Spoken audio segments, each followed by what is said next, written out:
how's it going? Spario here, and tonight, it's time for another round of Tales from the Resting Hall. Tonight we're going to be making a very interesting drink, created on a very interesting day. Whew, I'm out of breath because I had to run around. I forgot to get this glass, so that's why I'm out of breath. He's got a fucking shaker. Woo. Yes, I do. Definitely have a shaker. And some of the ingredients are still on camera, but you can see them. Obviously, we're going to use this Tanqueray and some other stuff. But anyway, so this is a very special cocktail because it was created recently. It is 1 part gin, 2 parts of iced tea, and a little bit of extra stuff. And more importantly, well, let's leave it for the surprise in the story. Let's leave the suspense on the secret ingredient of this drink. Unless you can see it on the camera. If you can, good eye. If not, they're over there now. So,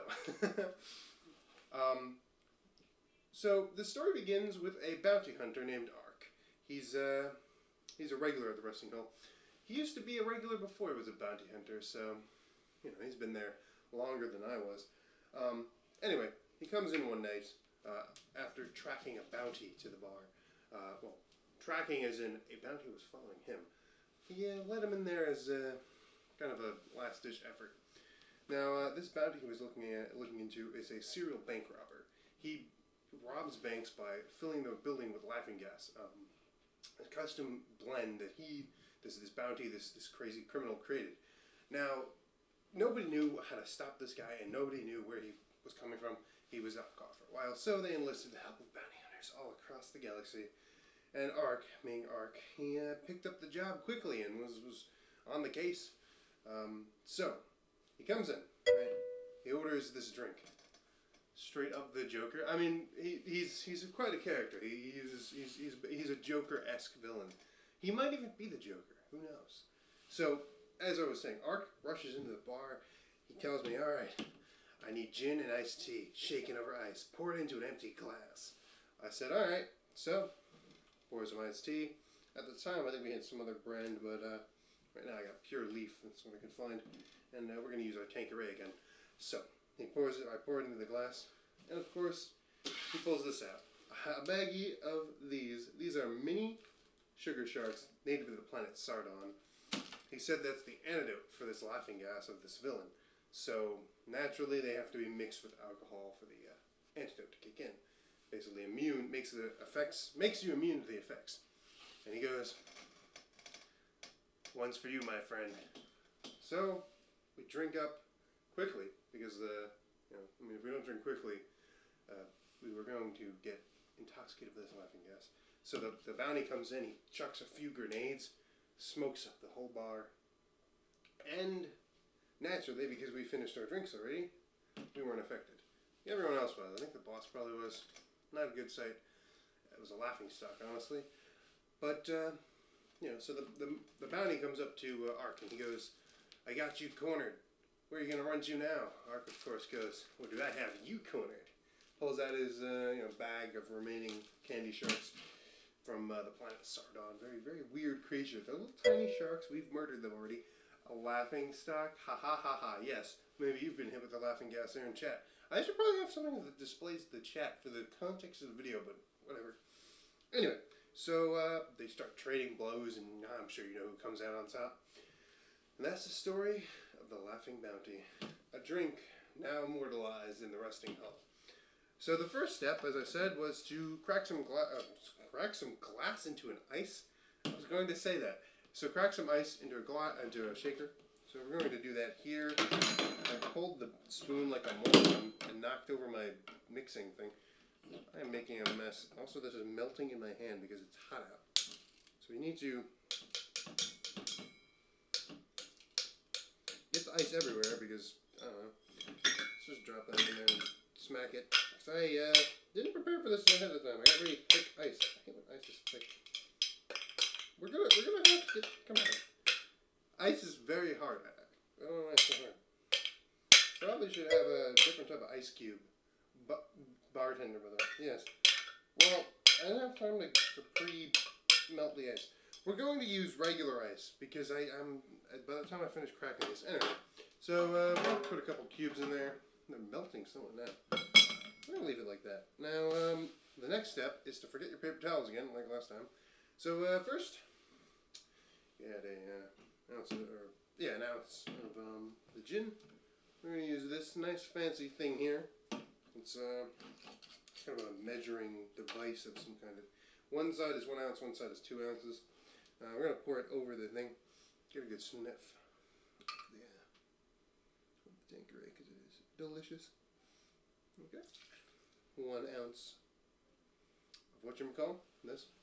Dinkery. I'm going to close it up because I feel like if I don't, I'm going to spill it everywhere. And now we do 2 ounces of sweetened iced tea, preferably sweetened. Don't forget to take a sip if you're making it for yourself, because iced tea is very sweet and very nice. Well, this is just particularly the brand of iced tea that I got. I got an extra sweet iced tea too. Just made sure to do it that way. So normally you could add simple syrup to this as well, which is a cocktail of not cocktail, but it's you make it with water and sugar. But the tea make at home could probably be sedate apex predators. The tea you make at home. Why would you say that? That doesn't make any sense. Anyway, so now you got it in your shaker. Add this on top. Make sure it's nice and secure so you don't spill it everywhere. Yeah, that's nice and secure. And there we go.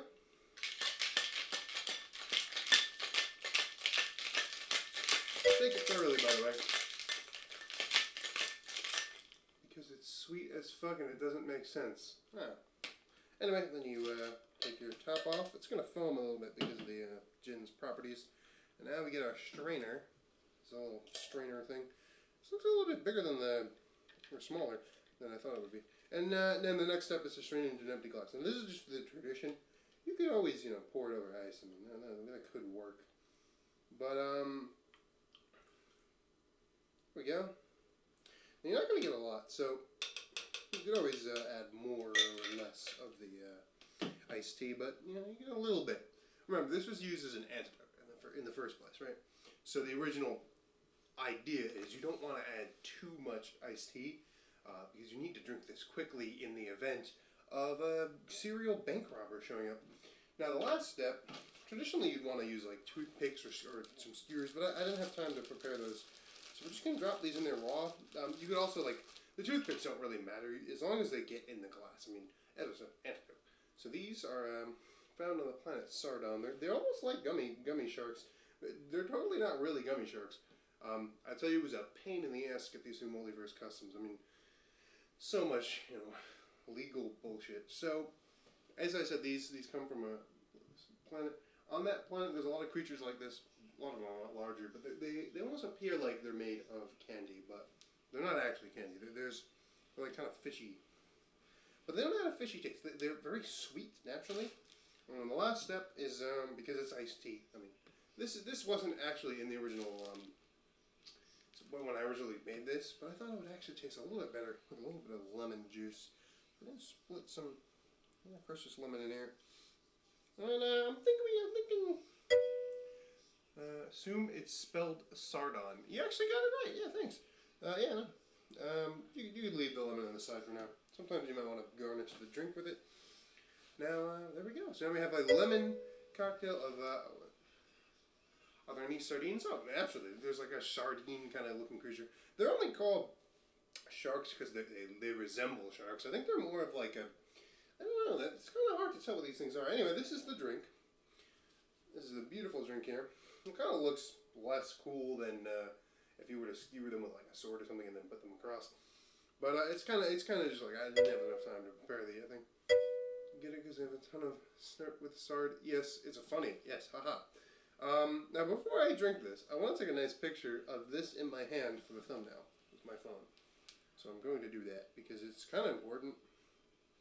The thumbnail. Where's my excuse me. Where's my camera? There it is. Anyway, I'm gonna take like no, I'm gonna go back right here. The thumbnail. There we go. Okay. Normally I would probably. This is probably gonna be the procedure from now on because I need B-roll for the. I need something to put in the thumbnail instead of just a still from the video. Anyway, we're gonna take a sip of this. This is gonna taste great. I have a feeling. Yeah, no, that's good. You need to get like a black box with bright light pouring into it to make it look like a photo shoot. Yeah, maybe one day I'll do that. But yeah, no, this is a good drink. We could probably finish it before we end up doing the stream. And I'm not gonna make another one because well, why not? Why would I make it? I mean, I don't want to get drunk, which I did last week. Last week, you may notice the stream ended quite quickly because I was wasted. I know. To describe the flavor, a lot of the iced tea is prevalent because it's mostly iced tea. But like, it just has like an extra sweetness to it. You didn't really taste any kind of unique flavor due to the sharks. They don't really add any specific flavor other than just more sweet. And I use a pretty sweet tea, so... And of course you get the gin in the back end. It is not the most elegant drink, obviously. But I think the story was pretty interesting. That's all happened last week. In between this episode and the last episode, actually. Ah, that's good. Yeah, no, it's a pretty good cocktail, I'd say. This is a pretty short episode, because I didn't have to explain much. I guess I should give a little backstory on Ark. Why not? Fill out the episode while I finish my drink, because I think it's fun. Oh, and also the lemon adds to it. No shit. Yeah, it's really good. I'm sure if you, like, did something special to make the sharks, dissolve faster, it would probably, like, taste a little bit different. But, yeah. I mean, you could just, like, leave them in there for, like, a longer period of time and let them kind of soak up, or, like, get soaked into the drink. Which maybe we'll try that. Maybe we'll see how it tastes after a little while. Maybe we should leave it for a little bit. And then, I still have an extra ice cube. I'm going to put it in my shaker. So I don't know why I did that. But, yeah, no, so this is the drink.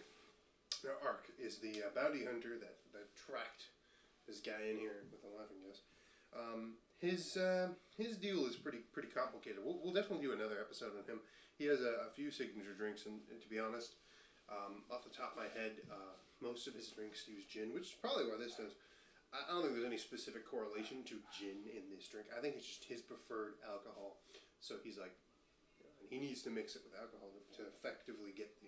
I mean, I guess you could eat the sharks dipped in alcohol or something, but that would be stupid. Anyway, you could just use straight alcohol. But that's not as fun. It's a less fun story. Anyway, next week, not sure what we're going to do.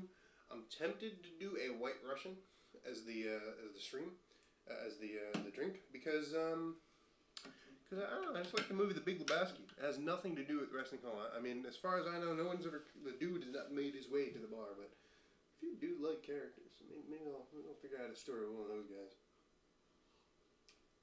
I'm not taking another sip. I'm gonna let this sit. I'm gonna see how this does with just sitting for like 30 minutes.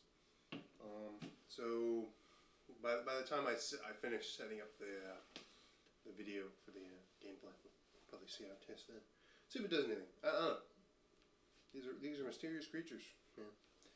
Yeah. Oh, right. So before I end this segment, I'm going to give a quick teaser for the future stories revolving around Ark. Yes, he's obviously bounty hunter, right? I said that like 15 times. But his planet actually was destroyed in a war that didn't have a winner. Nobody won the war. It was like a nuclear annihilation of his planet. It still exists physically, but nobody is able to inhabit it. And this was recently, like 10 years ago. So he was struck by grief because all his family members are gone. He was at the resting hole when this annihilation happened, drinking his sorrows away from his home planet being in such a big, brutal war. And I guess it kind of broke him a little bit because afterwards he disappeared for a few weeks, trained up, and came back as a bounty hunter. Quite the story. But maybe for another time, we're gonna end up describing more of it and getting into more detail.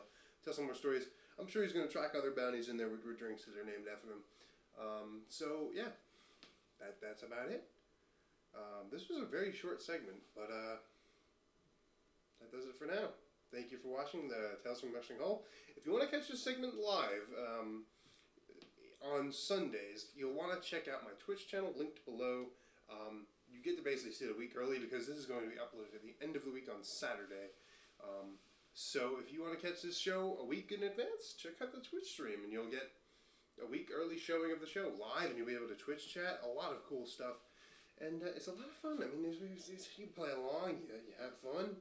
You get to learn live how I make a drink, and you don't get to see the editing because there's no editing. I mean, it's literally just me standing here talking to you guys. Anyway, I should probably tell you to subscribe or something, but